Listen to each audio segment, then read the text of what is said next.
Halo Sobat Catur semua, selamat bertemu kembali. Pada video kali ini saya akan mempertontonkan partai catur dari dua legenda catur dunia, Garry Kasparov dan Anatoly Karpov. Kala itu kedua pemain bertemu di kejuaraan dunia tahun 1985 di Moskow. Di partai ke-11 ini, Kasparov melibas Karpov melalui pengorbanan menteri yang luar biasa fantastik. Oke, tanpa berlama-lama kita lihat permainannya. Kasparov yang memegang putih memulai permainan dengan pion D4. Karpov merespon kuda F6, dilanjutkan Kasparov C4, E6, dan kuda berkembang ke C3. Tiba-tiba saja datang gajah hitam ke B4 yang memaku kuda. Kasparov melanjutkan kuda F3 dan Karpov rokade. Kasparov melanjutkan gajah G5 yang memaku kuda sekaligus membatasi ruang gerak kuda. C5 bermaksud memprovokasi kelemahan pion pusat putih. Kasparov menunggu dan memainkan langkah defensif E3. Karpov memulai pertukaran pion. Pion balik memukul. Karpov bermain H6 yang memaksa gajah mundur ke belakang. Kemudian kembali Karpov membuat inisiatif di pusat dengan dorongan pion D5. Kasparov benteng C1, hitam makan pion C4 dan gajah keluar sambil makan balik. Setelah melalui serangkaian gerakan dan pertukaran, Karpov berhasil membuat kelemahan putih dengan pion gantungnya. Pion ini lemah karena terpisah dari rantainya. Ini pion terisolasi. Sekarang posisi ini bermata dua.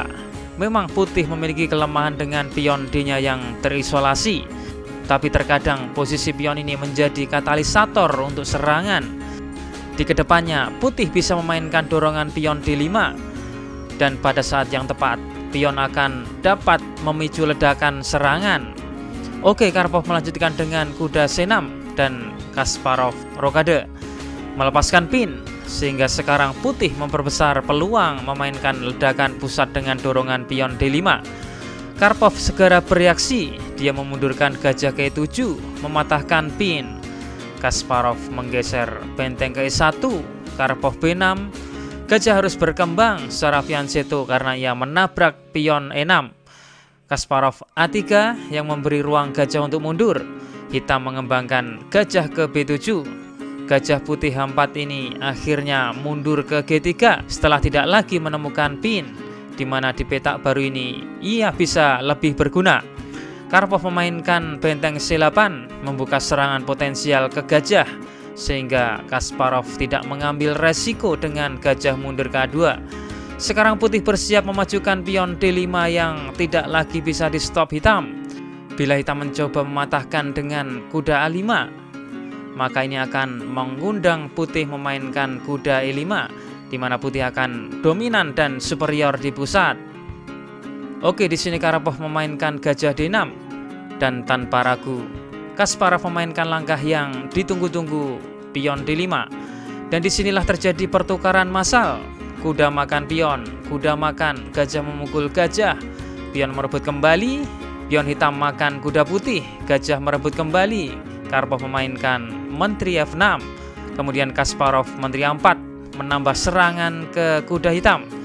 Karpov benteng ke D8, menekan gajah, dan di sini benteng D1 mempertahankan gajah, benteng D7, dan ini mengundang ide brilian Kasparov memainkan menteri G4, menyerang benteng.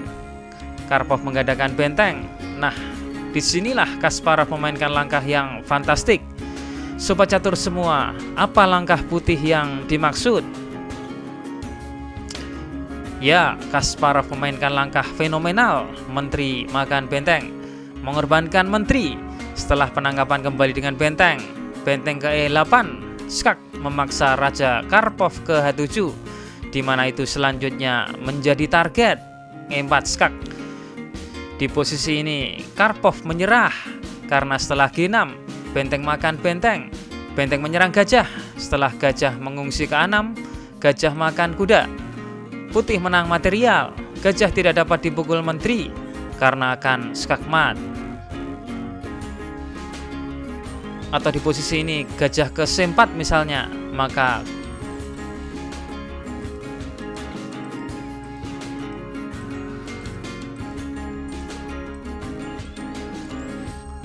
putih tetap menang juga. Jawaban asal otak video kemarin, benteng ke H8 melakukan skak.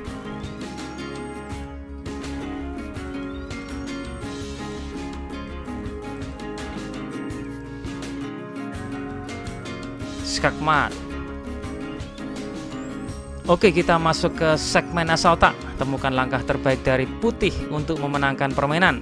Jawaban asal otak ini akan kami tampilkan di video selanjutnya. Selamat menganalisa.